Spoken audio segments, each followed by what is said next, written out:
especially, have been lawyer driven, meaning it's the lawyers who gets to drive the case by setting up their CMOs and experts and things like that. Yeah, how can I get rid of this screen again? It's got it. And to leave.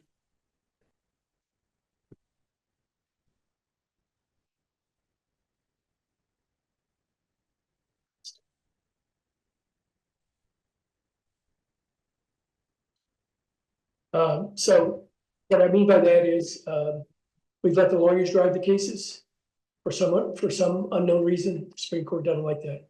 They want us to drive the cases, and the rules are different when we drive cases versus you all. So I'm sorry to bring you the bad news on that, but that's what they wanted. That's the rules they approved, and that's the rules we're all going to have to live by into the future. And I'm going to show you at the very end of this PowerPoint, at least from Broward's standpoint, why that seems not necessarily a good thing. Okay, the first thing on these cases, especially business cases, there are certain exemptions that don't apply.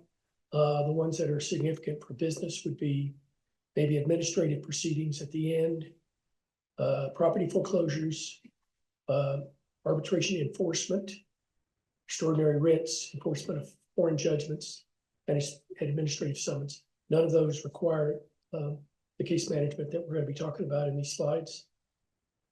Also, confirming a foreign judgment.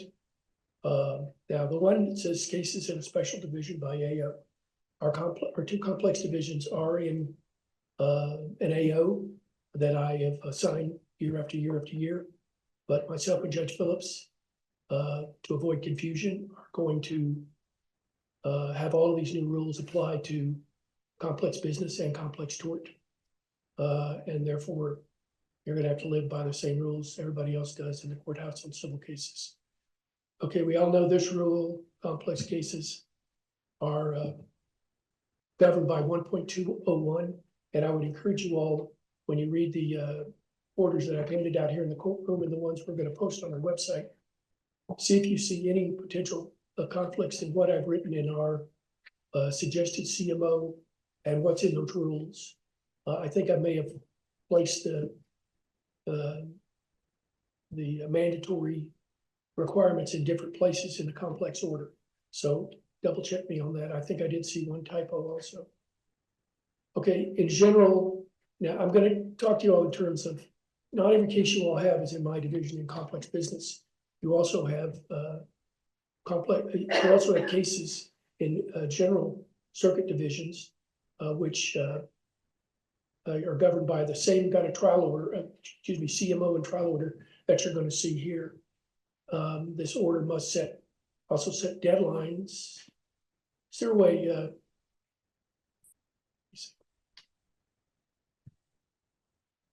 I can't get rid of that panel on my right side here. The order must also set deadlines that differentiate whether the case is streamlined or general. This order must specify the following deadlines. I'm going to go over those in more detail. Case management order must indicate that the deadlines established in the order will be strictly enforced, and it does. And there's another category in a CMO that says deadlines in a CMO are strictly enforced unless changed by the court, which means despite the fact that us having a portal to send in agreed orders, if your agreed order conflicts with the CMO and the judge inadvertently signs it, CMO is going to control the order he signed, she signed. Not going to make any difference unless you have the judge's permission. Parties may submit an agreed order to extend a deadline if the extension does not affect the ability to comply with the remaining dates in the CMO. That's something only you all can judge. If extending an individual CMO deadline may affect a subsequent deadline in the CMO, parties must seek an amendment of the case management order rather than submitting a motion for extension of an individual deadline. You guys need to read these things. I'm telling you right now, they are very specific and they are very judicial driven. So you must presume that because your CMO is going to come from me at some later time, that these rules are going to be enforced by me. And I'm going to talk about that too before we end today. Okay, preparations required. And this is something that I think you lawyers with larger law firms better get on board with right away. I don't know what to do, you lawyers who are in a law firm by yourself. And attorneys and self-represented litigants who appear at a case management conference must be prepared on the pending matters in the case and be prepared to make decisions about future progress and conduct of the case, I guess. I can't see the last two words. And have authority to make representations to the court, enter into binding agreements concerning motions, issues, and scheduling. A party is represented by more than one attorney. The attorney present at a case management conference must be prepared with all attorneys. So you need to prepare your attorney, because if the judge says, I'm going to take up a motion or I'm going to rule on something, and your lawyer is not there, or the chief lawyer is not there, and the judge says he's going to do it, he's going to do it. And if you all say, Judge, Joe Schmo was out in California, judge is going to say, sorry, don't care. Look, this is what the Supreme Court wants. It's not what I want. Okay, so all of you look at me with these mystifying looks. It's something that we've never done before. It's what's going to happen. And we're really going to have to, from the 17th, I guess every circuit throughout the state is going to have to decide how hardcore they're going to be about the enforcement of these rules. It doesn't say in here mandatory more than 400 times because it's optional. It says mandatory because it's mandatory. And you all need to learn these rules. It took me 43 years to learn the rules of procedure. Now I got to learn them all over again because these rules are just quite different. On failure of a party to attend a case management conference, the court may dismiss the case, strike the pleadings, limit proof or witnesses, or take any other appropriate action against a party failing to attend. That is completely, totally contrary to the existing precedent in the 4th District Court of Appeal. So how the 4th District is going to treat these rules in relation to their own case law is yet to be seen. But they're no different than us. They have to follow the rules from the Supreme Court.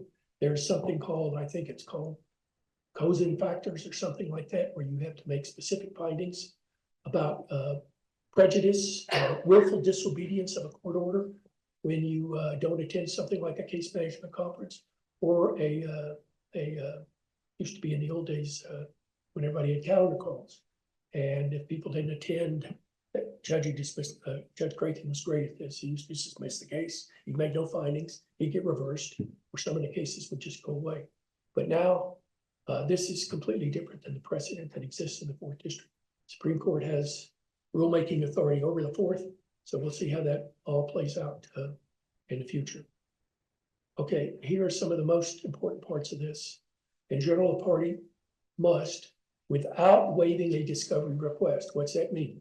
You don't have to sit around for them to send you interrogatories, request to produce, request for admissions, without waiving a discovery request pursuant to the other parties, must provide to the other parties the following initial discovery: name, address, telephone number, email address of each individual likely to have discoverable information, together with the subjects of that information that the disclosing party may use to support its claims or defenses, unless it would be solely for impeachment. The last sentence in my mind is going to have very minimal attachment to this, because most of the time you don't know what your impeachment evidence is until you get close to trial. So that's without making any request. That is your burden, both plaintiff and defendant. And then you need to provide also a copy of, by category or location, all documents, electronically stored information, and other tangible things that the disclosing party has in its possession, custody, or control. If you represent somebody, and even if it's IBM, you have control over their discovery because you are their lawyer.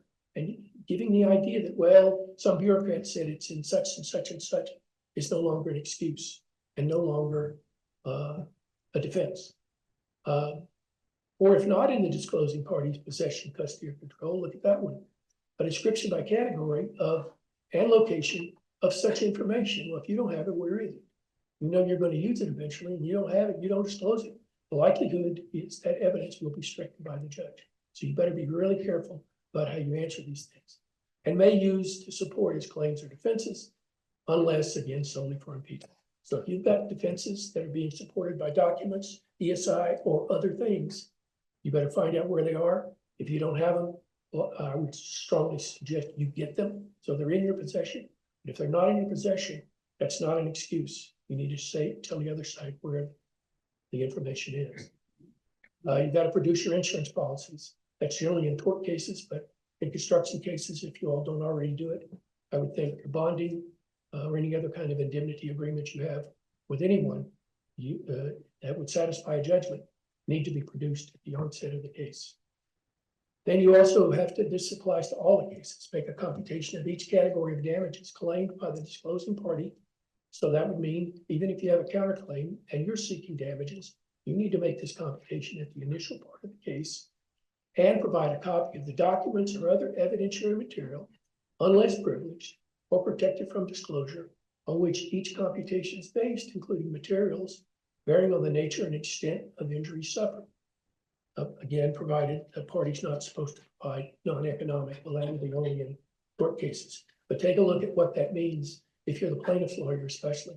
You better have your ducks in a row if you're in a 20-story condominium defect case, and you're making damage claims on behalf of the owner or the general contractor who hadn't been paid. You better be ready to produce a computation of damages at the onset of the case. And if you don't at the onset of the case, again, you take a real good chance that the judge later is going to strike that area of damages because you did not provide it at the initial phases of discovery. I'm not going to skip past that one. That's pretty much something we've always done. And I'm going to talk to you about trial continuances in a second. Okay, time for initial discovery disclosures. The party must make the initial discovery disclosures that I just referred to, required by this rule, within 60 days after service of the complaint.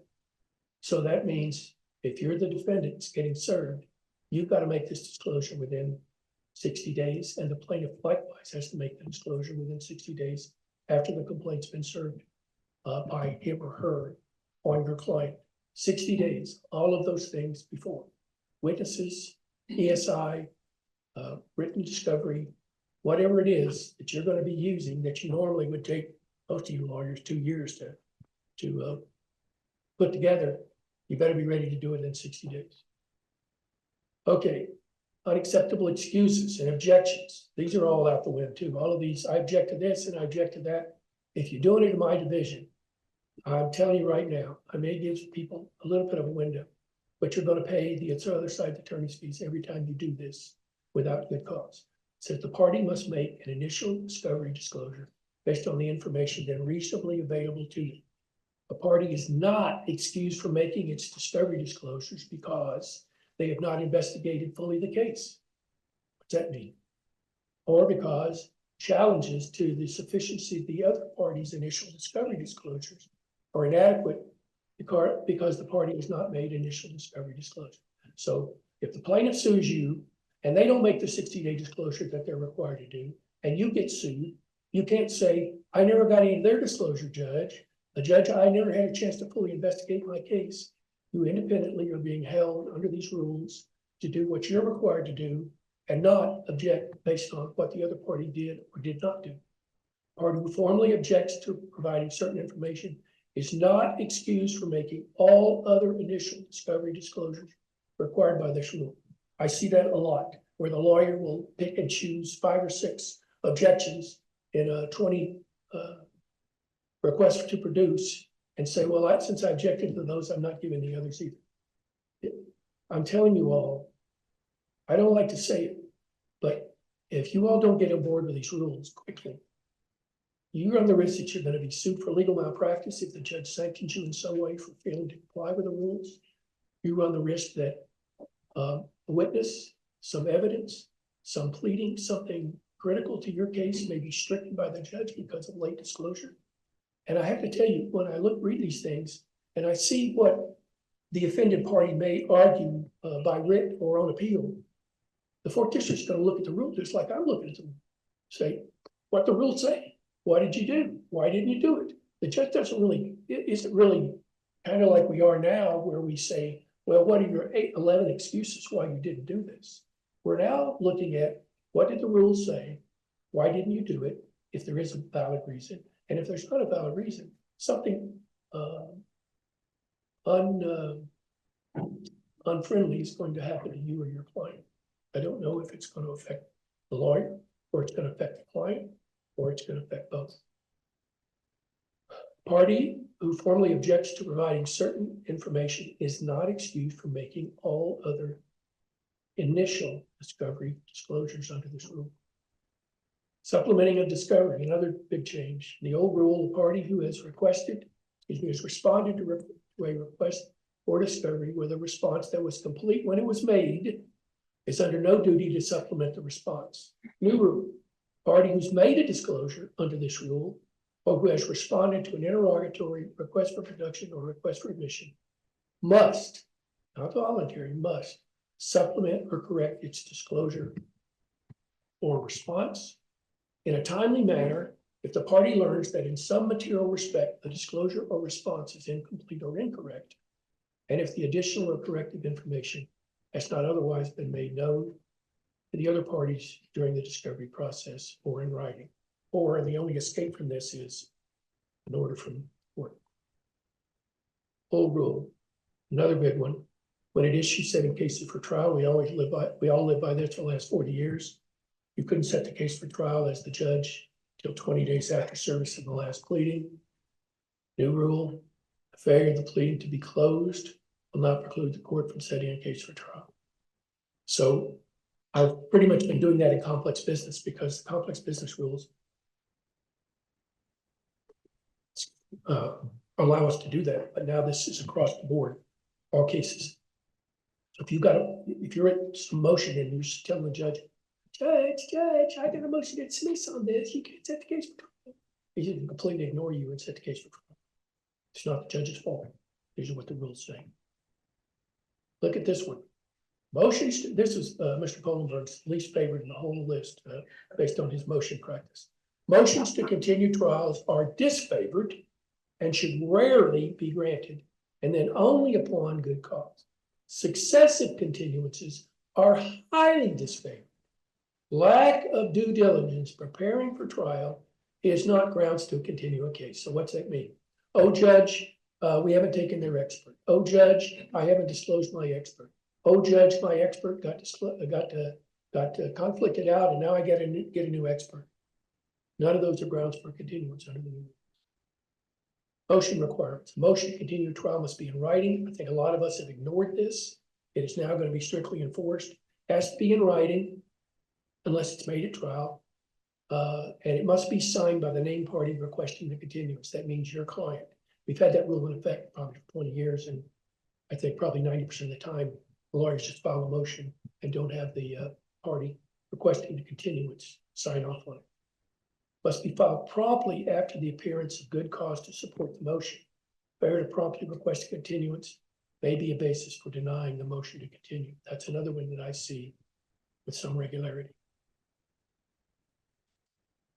Okay, now, all motions now for continuance need to state the basis of the need for the continuance, including when the basis became known to the movement. When did you learn about this? Whether the motion is opposed, the proposed date for which the case will be ready for trial, and whether that date is agreed to by all parties. So all motions for continuance now have to have those three things. In ruling on a motion to continue, the court must state, which we've never had to do before, either on the record or in a written order, the factual basis for the ruling. In order granting a motion to continue must either set a new trial period or a new case management conference. If the trial is continued, the trial must set forth the earliest date practical. The order must reflect what further activity will or will not be permitted. So I'm going to continue your case, but if there's not things in there that you say you need me to allow you to do, then I'm in error as the judge because I'm required to set forth the things you'll be able to do during the next time the case is set for trial. And it doesn't mean that we just open up discovery for you all to do everything else you want to do. It needs to be in the order. Okay, these are highlights of this. And I'm going to go to our AO in just a moment. I want you to look at these numbers here. I've shown these numbers in other lectures. Civil pending cases in 2019. And I was admin judge before I was chief judge. So these numbers are pretty consistent as of 2019. It's always been around 33,000 cases. So in 2020, In March, COVID hit, and we stayed pretty much the same during the 2020 year. And astonishingly, by the end of 2021, and we didn't reopen the courthouse until July of 2021 from COVID, our case counts went down 4,000 cases, which is really extraordinary, and much to do about the hard work of our circuit court judges. Then in 22, we went down another 6,000 cases, almost 6,000 cases. And between 22 and 23, the end of 23, we were right at 23,000 cases. Now, some of you may have forgotten because you don't do tort. In March of 23, when the legislature enacted all these new tort reform bills, we assimilated 8,000 new filings just in that 1 month alone. So we had 8,000 new cases in circuit civil in March or April of 2022, 23 it was. So that left us basically between those 2 years of whatever our current case count was, plus another 8,000. And still, by the end of 23, we were at 23,000 cases. And when I did this PowerPoint a few months ago, circuit civil case count was 18,904. So we almost cut our cases in half over a period of 5 years, 1.5 of which we were in COVID. So you ask yourself, well, Judge Tuter, Mr. Chief Judge, why in the world are we changing the rules of civil procedure if we've been able to abolish our case counts to historically low numbers? We've never been as low as we are right now. And it's all because of my colleagues' hard work in handling civil cases. All right, quickly, I wanted to go over this new 15-page case management order. What I am going to do here is I'm going to post this brief discussion together with our the new trial order that we're going to be using this year and the new case management order that we've handed out to some of you in the courtroom. So for some of you on Zoom, if you go to my practice procedures page and scroll down to the bottom, these orders will all be there. And I will also post this brief PowerPoint for anybody else to discuss. So if you start off on the first page, you again look at scheduling of a mandatory case management conference. I think if I were asked if this new change orders, case management orders, favor one side or the other, I would say clearly, unequivocally, without a doubt, they favor the people who are filing the lawsuits, the plaintiffs. Why? Because the plaintiffs get to get everything in order before they file a lawsuit. They know who other witnesses are. They better take statements. They know what their discovery is going to be. They know what their damages are. So all of that, they get to file a lawsuit, and then within 60 days thereafter they serve folks, disclose all of this information. The days of holding back stuff and holding back evidence and trying to be cute, as some lawyers have become over the years, those days are gone. You can try and do that, but if you get caught, nobody's going to have any sympathy for you being caught. Not the appellate court, not the Supreme Court, certainly not the trial judge. So I think we have completely switched the way we should handle these cases from lawyer-driven to court-driven. So everything you say in your mind that you're calculating, what should I give them and what should I not give them, you better be doing the analysis of, well, if I'm Judge Tuter, what would Judge Tuter say? Or if I'm Judge Levinson, what would Judge Levinson say? Because that's the perspective that this is going to be looked at, not necessarily from the lawyer's perspective, but the compliance with this order perspective. So if you see right on the CMO, the first sentence is the deadlines must be strictly enforced. Keep in mind this order is effective for all cases filed after January 1st, 2025. That also creates another bit of a dilemma for trial judges. We've now got to manage cases that are under the old kind of case management orders that we ran, and now I've got to manage them under new case management rules. it's going to take us a little while to adapt. So if you look at the first sentence for complex business cases, not complex cases, but complex business, I have 30 months to set the case for trial. I've had cases where I've barely been able to get the case with everybody served and filing a response within 20 months or 25 months. And here I am, I've got to have the case over with in 30 months according to these rules. The scheduling of a mandatory case management conference now is a really big deal, as you'll see from these orders. After everybody's been served, 60 days, no later than 60 days after everybody's been served, the plaintiff's lawyer has scheduled a mandatory case management conference.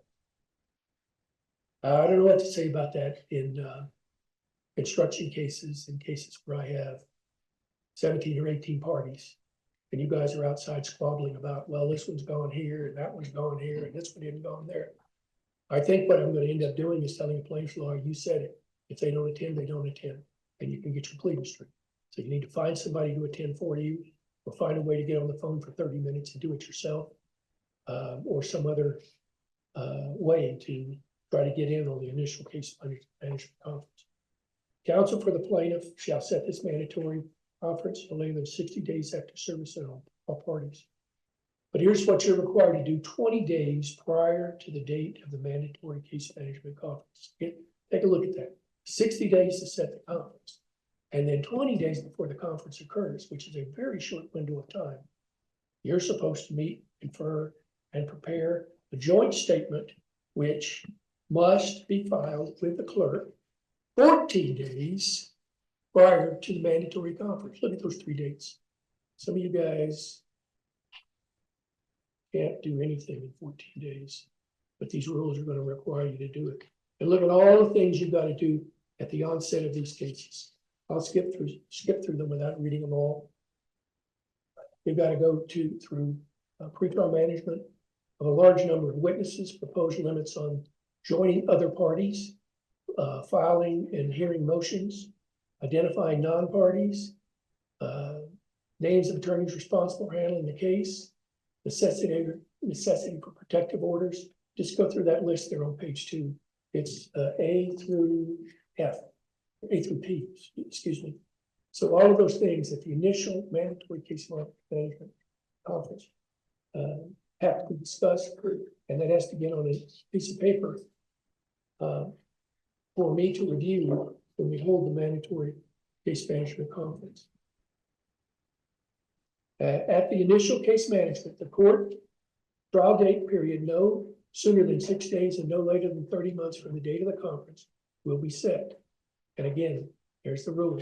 Should rarely be granted if you're asking for a continuance in a complex case. So if you only had 2 parties that were both served, and you both had to do all this stuff within 60 days, and you had a mandatory conference within 60 days, within 2 months of that case, you all are going to, let me see if I can keep up here. You all are going to have to give me a date that you're ready for trial. And so I see what everybody's going to do before I even have a whole hearing. Everybody's going to want 30 months. And it may be that that's where I go with this, to give you 2 years to get the case ready. And look at the other one on that page. During the case management conference, the court may elect to hear any pending motion, even if the parties have not identified the motion as an issue to be resolved. So that excludes motion for summary judgment and evidence hearings. But all you lollygaggers who just file that initial motion to dismiss and do nothing with it, don't set it. I promise you most of the judges are going to call those up for a hearing at the case management conference and rule on it, whether you're ready or not. So you need to be ready for everything that's gone to date in the docket when you have this initial case management conference with the judge. Also, I'm not sure if this was under the old rules or if this is new. I don't think it's new, but 120 days, upon service of the complaint, on the last of all named defendants, the plaintiff needs to file a notice of service indicating that everybody has now been served in the case. All right, and then at the bottom of that page, initial discovery disclosures, it's going to set forth the same things I talked to you about within 60 days after service of the complaint, unless a different date is chosen by me. And then if you look on the next page under little i's, these are the things that initially must be provided. I don't envy the construction lawyers who have a construction with a bad hotel, so to speak, and they're suing, I don't know, 15 different defendants. And in the initial disclosure, they got to name all the witnesses, they got to name all the documents, they got to name everybody who has information about the so-called failures in the initial discovery to the parties in the case. Many of the plaintiff's lawyers have experts that they've retained long before they filed the lawsuit. So in some way, maybe filing or providing their expert report with comments specific to the particular client involved may satisfy much of this discovery. But it's definitely a rule changer for those who want to be procrastinators and wait till the very end to provide this information. Again, in the CMO, we point out that on page 5, that these disclosure deadlines require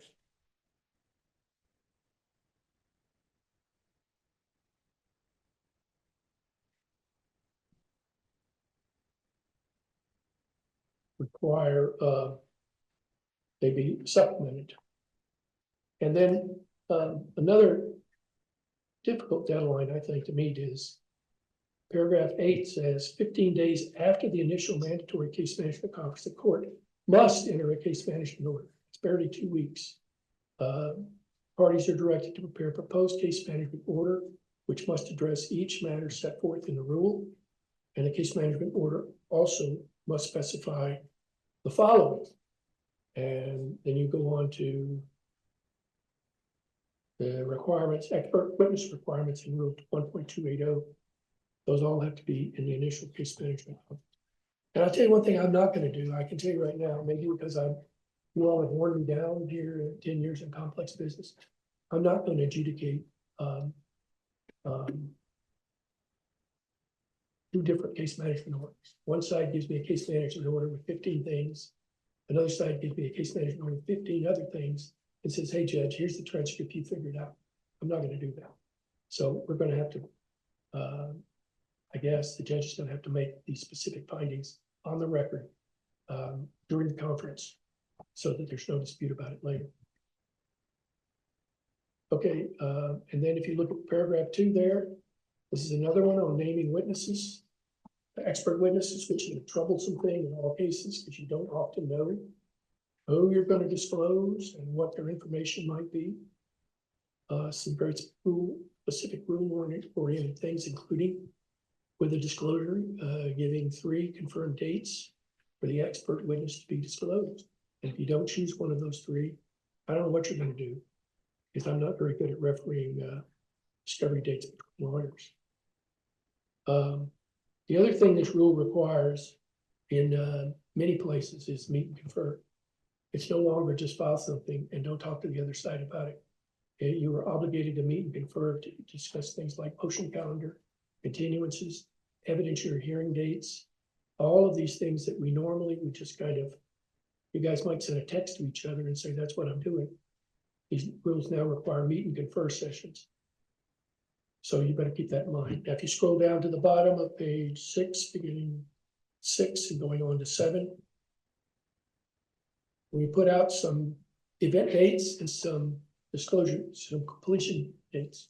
So you can use these dates if you so choose, or you can choose another date in my division, but all of them have to comply with the final disclosure dates prior to the case being called for trial. So whatever that trial date was that you get in the initial case management conference, these dates are going to be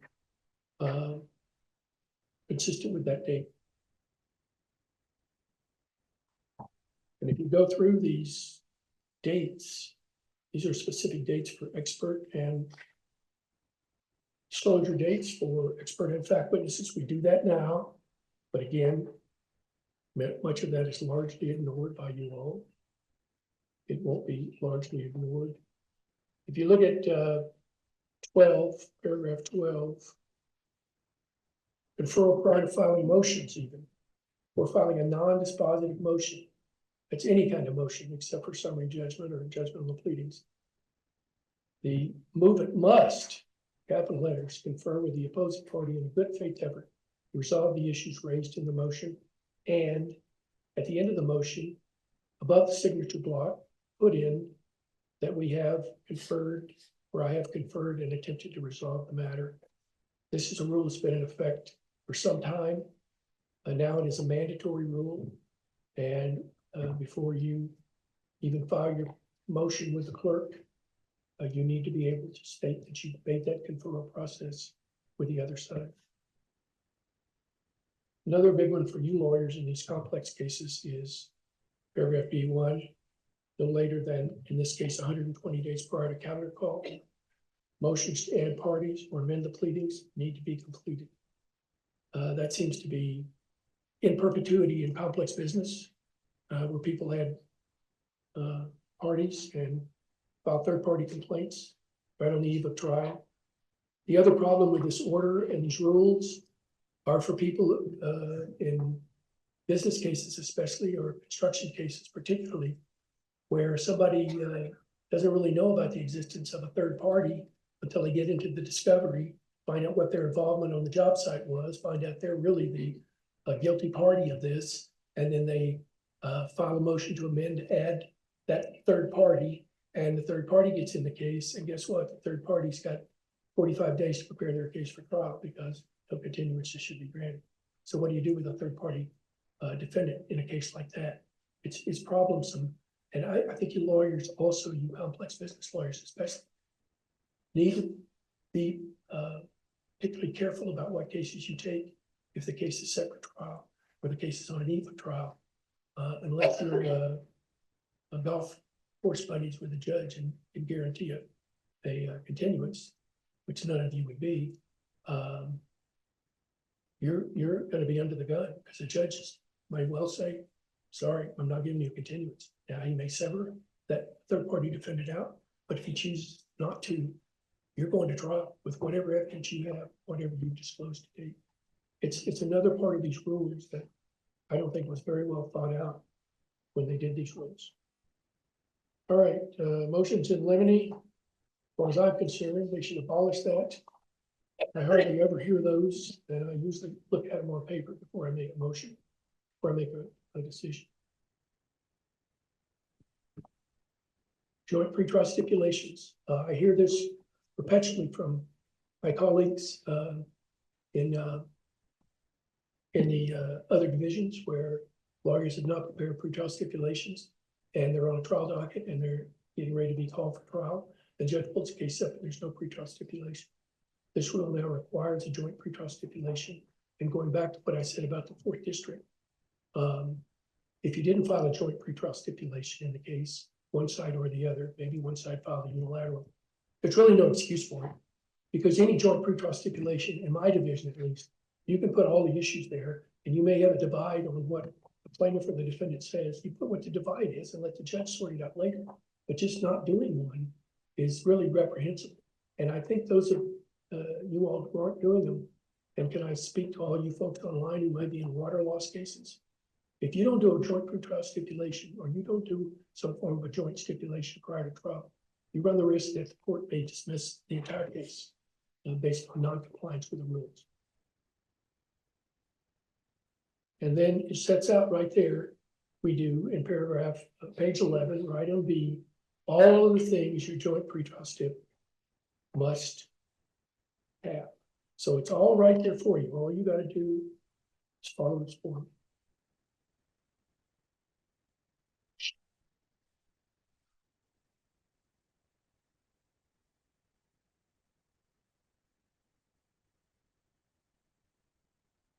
Paragraph B, 14, court rules. The requirements of this order cannot be waived by stipulation absent prior approval from the court. So even if you and your other side against farm rate, you stipulate to something like a continuance, judges like to tell you no, it doesn't comply with the rules. Not because the judge wants to be unreasonable, because the judge is following what the Supreme Court tells him he's supposed to do.